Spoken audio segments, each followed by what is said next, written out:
احباب، اب میں آگے بڑھنا چاہتا ہوں. پہلا پروگرام ہے، میں چاہتا ہوں چند تمہیدی تعارفی باتیں کہ عقیدہ ختم نبوت ہے کیا، اسلام میں اس کی اہمیت کیا ہے. یہ ظالم بڑے شاطر ہیں، بڑے چالاک ہیں، آپ کو ورغلائیں گے، ایسا جال پھینکیں گے کہ بڑے بڑے دانشور زیر دام آ جائیں گے. جی عقیدہ ختم نبوت ہے کیا؟ عقیدہ ختم نبوت یہ ہے کہ نبی رحمت صلی اللہ علیہ وآلہ وسلم کے تشریف لانے سے پہلے اللہ تعالیٰ نے جن خوش نصیبوں کو نبوت کا تاج پہنانا تھا ان کو وہ تاج پہنا دیا. آپ کی بعثت کے بعد کوئی ایسا فرد پیدا نہیں ہوگا جس کو نبوت کا منصب عطا ہو. کوئی ایسا فرد پیدا. اب یہ جملہ آپ نے یاد رکھنا ہے، یہ جملہ آپ نے یاد رکھنا ہے. اور اگر آپ تھوڑی توجہ دیں گے، میں نے جب یہ سلسلہ شروع کیا تو کئی دوستوں کے اب فون آتے ہیں، وہ کہتے ہیں سیالوی صاحب پہلے تو وہ پیچھے ہوتے تھے، ہم آگے ہوتے تھے، وہ ہم سے سوال ہم نے اس سے جان بچائے، چھپے ہیں، لیکن اب تو ہم ان کے سامنے سینہ تان کے کھڑے ہوتے ہیں. تھوڑی توجہ دیں گے تو ہر شخص مبلغ ختم نبوت بنے گا. یہ جملہ کہ نبی رحمت کے بعد کسی کو نبوت عطا نہیں ہوگی، کوئی بندہ ایسا پیدا نہیں ہوگا آپ کے بعد جس کو نبوت عطا ہو. یہ جملہ اس لیے ضروری ہے کہ وہ ظالم دل میں وسوسہ ڈالتے ہیں کہ تم کہتے ہو ہمارے نبی کے بعد کوئی نبی نہیں آ سکتا، ساتھ ہی تمہارا یہ بھی عقیدہ ہے کہ سیدنا عیسیٰ علیہ السلام قیامت کے قریب دوبارہ تشریف لائیں گے تو نبی تو آ گیا، تمہارا عقیدہ تو باطل ہو گیا. پھر آخری نبی تمہارے نبی نہیں، وہ تو سیدنا عیسیٰ علیہ السلام ہو گئے. اس وسوسے کا کٹ یہ جملہ ہے کہ ہمارا عقیدہ یہ نہیں کہ آپ کے بعد کوئی نبی نہیں ہے، کہ پہلے سارے نبی آپ کی آمد سے غائب ہو گئے. ہمارا عقیدہ یہ ہے کہ جب آپ کو نبوت عطا ہو گئی، آپ تشریف لا چکے، تو آپ کے بعد کوئی ایسا فرد پیدا نہیں ہوگا جسے نبوت عطا ہو. سیدنا عیسیٰ علیہ السلام کو نبوت پہلے عطا ہو چکی، وہ آج بھی نبی ہیں، لیکن ان کی نبوت کا ٹینیور ختم ہو چکا ہے. جب وہ دوبارہ تشریف لائیں گے نبوت ان کے پاس ہوگی، لیکن بحیثیت نبی تشریف نہیں لائیں گے. جب آئیں گے تو اپنا تعارف آنا نبی ان کے لفظ سے نہیں کرائیں گے، بلکہ یہ کہیں گے کہ میں پیغمبر اسلام کا خلیفہ ہوں، ان کا صحابی ہوں، ان کا امتی ہوں، ان کا صحابی ہوں، ان کا امتی ہوں. اب یہ بات تو آپ کو یاد ہو گئی ہوگی. آگے چلتے ہیں. بعض لوگوں کے ذہنوں میں یہ بڑا وہ شیطان نے فتنہ پیدا کر دیا ہے، وسوسہ پیدا کر دیا ہے. جی مولوی صاحب یہ توڑنے والی باتیں نہ کیا کرو، جوڑنے والی باتیں کیا کرو. اب ایسی عقیدہ ختم نبوت کا مسئلہ ہو، نبی رحمت کی ناموس کا مسئلہ ہو، کوئی کہے کہ مولوی توڑنے والی باتیں کر رہا ہے، جوڑنے والی نہیں کرتا، تو میں فتویٰ دیتا ہوں اس کو ایمان سے دیا، اس کا نکاح دیا، اس کو ایمان دوبارہ کلمہ پڑھنا ہوگا، نکاح کی تجدید کرنی ہوگی. آپ کسی کو کہیں، یہ میں بتا رہا ہوں کہ عقیدہ ختم نبوت کی نزاکت کتنی ہے، کتنا سینسٹیو عقیدہ ہے. مجھ سے سوال کرتے ہیں لوگ، شیلوی صاحب آپ کہتے ہیں یہ میری زندگی کا مشن ہے، میں نے اسی میں مرنا جینا ہے. یہ کوئی اتنی بڑی بات ہے؟ آپ توحید کی بات کریں، آپ قرآن کا درس دیں، ہر جگہ ختم نبوت پہ تقریر. میں کہتا ہوں ہاں یہ اتنی بڑی بات ہے.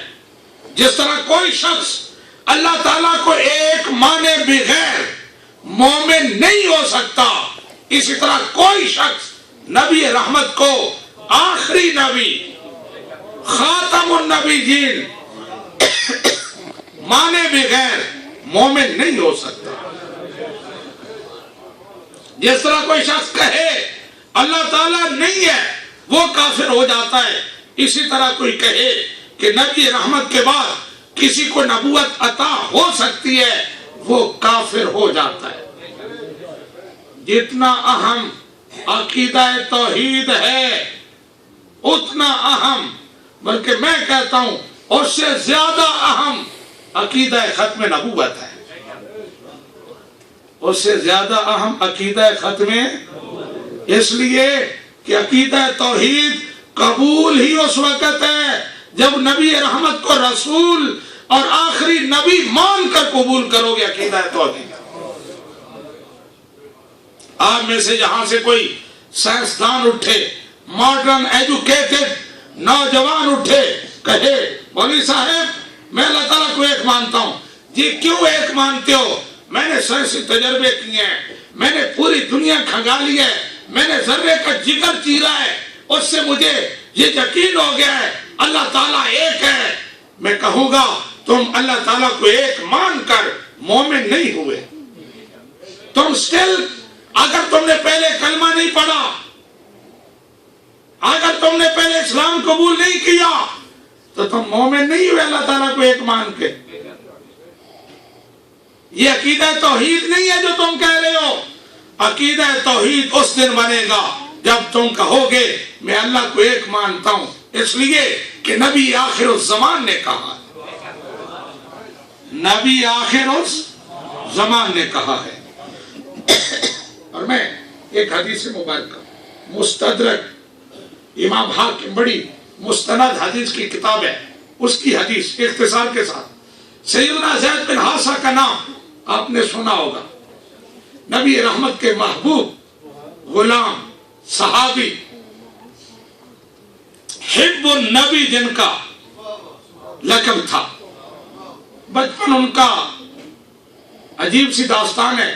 وہ اپنی داستان بیان کرتے ہیں کہ جب میں حضور کی بارگاہ میں پہنچا، آپ کے اخلاق کریمانہ سے مجھے فیض نصیب ہوا تو میں تو آپ کا ہی غلام بن کے رہ گیا. میرے والدین پیچھے مجھے ڈھونڈ رہے تھے، ڈھونڈتے ڈھونڈتے وہ وہاں پہنچ گئے، مجھے دیکھا، کہنے لگے بیٹا آؤ چلیں جلدی کریں.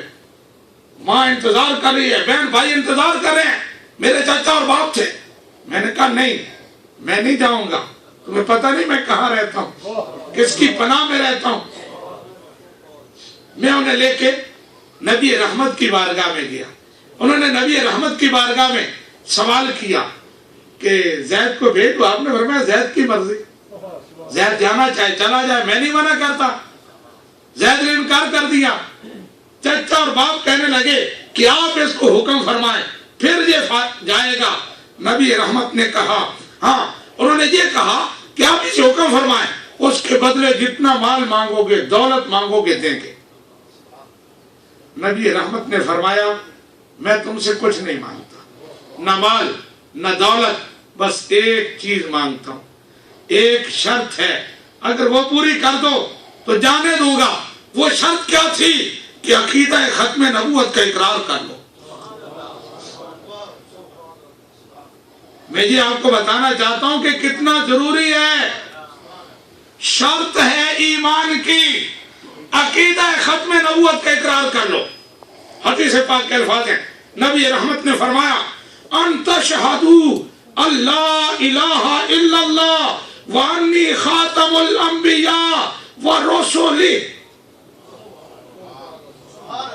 اگر تم یہ گواہی دے دو کہ اللہ ایک ہے اور محمد مصطفیٰ آخری نبی ہے تو پھر بغیر کچھ مانگے میں زید کو تمہارے ساتھ بھیجتا ہوں. یہ ہے اہمیت نبی رحمت کی نگاہ میں عقیدہ ختم نبوت کی.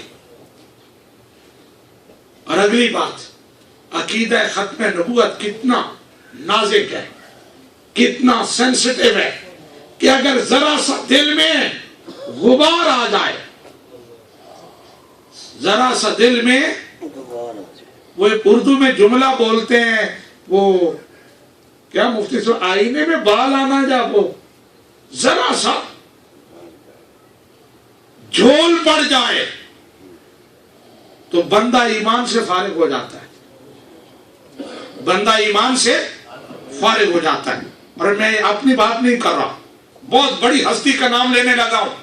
ابھی علامہ غزالی صاحب نے ذکر کیا، امام اعظم، امام الائمہ، شمس الائمہ، شمس الامہ، سیدنا نعمان بن ثابت، امام ابو حنیفہ رضی اللہ تعالی عنہ، آپ کے دور میں